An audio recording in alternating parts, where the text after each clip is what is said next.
Welcome to this deep dive. Today, we're looking at a really significant and, frankly, quite somber document. Yes, it's a list of every individual currently on death row in Ohio. Exactly. And we should say up front, this isn't easy material.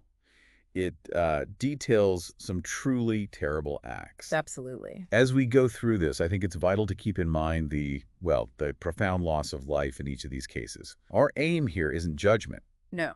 It's more to understand the range of circumstances, the types of crimes that have led to a capital sentence in Ohio, based solely on the information that's in this transcript. Right. And instead of just, well, reading off a long list of names, which, let's be honest, wouldn't be a very engaging experience for anyone listening. No, definitely not. We've tried to look for patterns. We've identified some key themes that sort of emerge when you look at these cases together. Okay, let's try to unpack this. Sounds good. Where should we start? Well, one of the really stark patterns, I think, is the number of murders that seem to have stemmed from domestic violence situations, often involving extreme brutality. That's definitely a crucial area. The transcript has numerous instances, where conflicts within families or, intimate relationships turn deadly. Like Gerald Hand. In 2002, the transcript says he murdered his wife and a friend. Right. Or C. Ford back in 2010.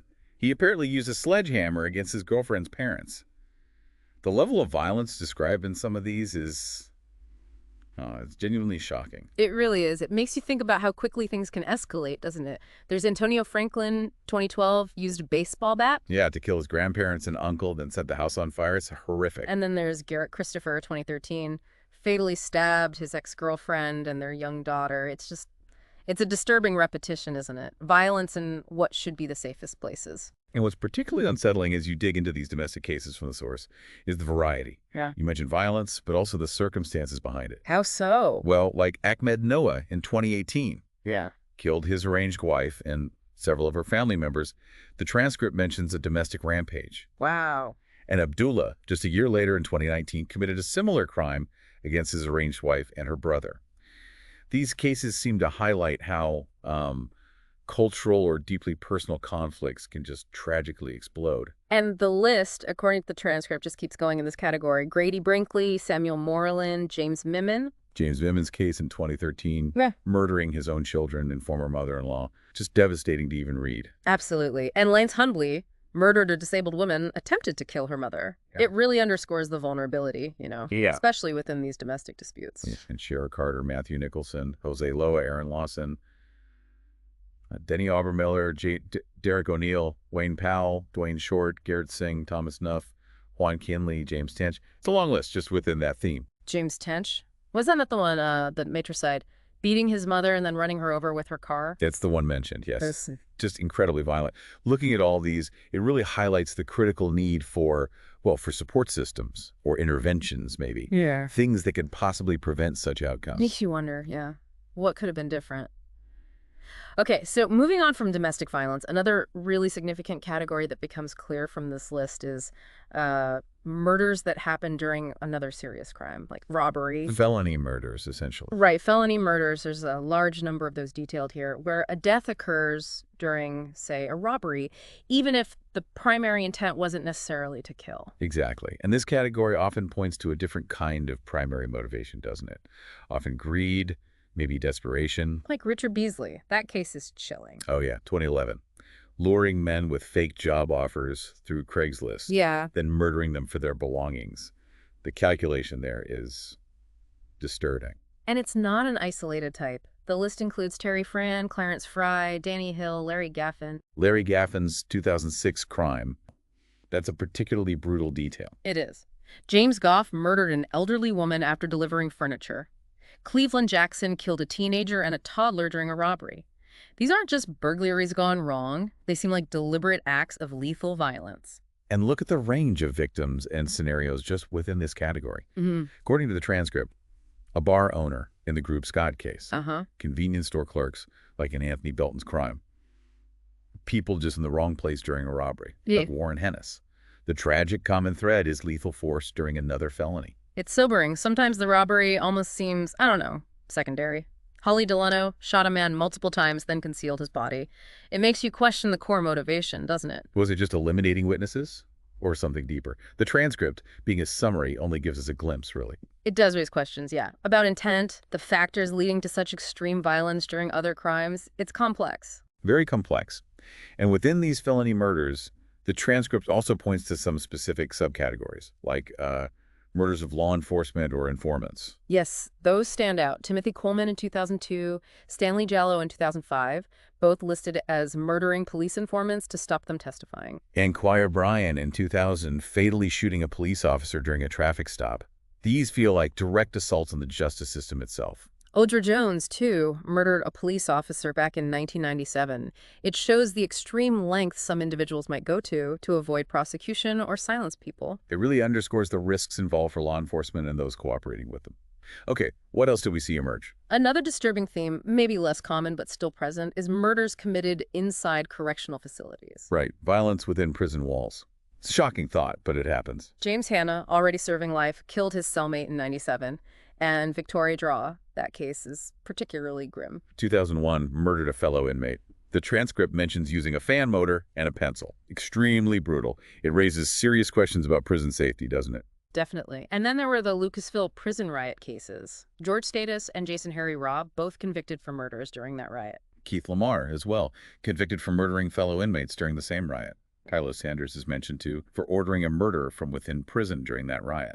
It just points to the intense pressures and dangers that can exist even within the prison system. Huge challenges for maintaining security, clearly, and the potential for extreme violence, even among those already locked up for serious crimes. We also need to talk about the instances of multiple homicides by a single individual.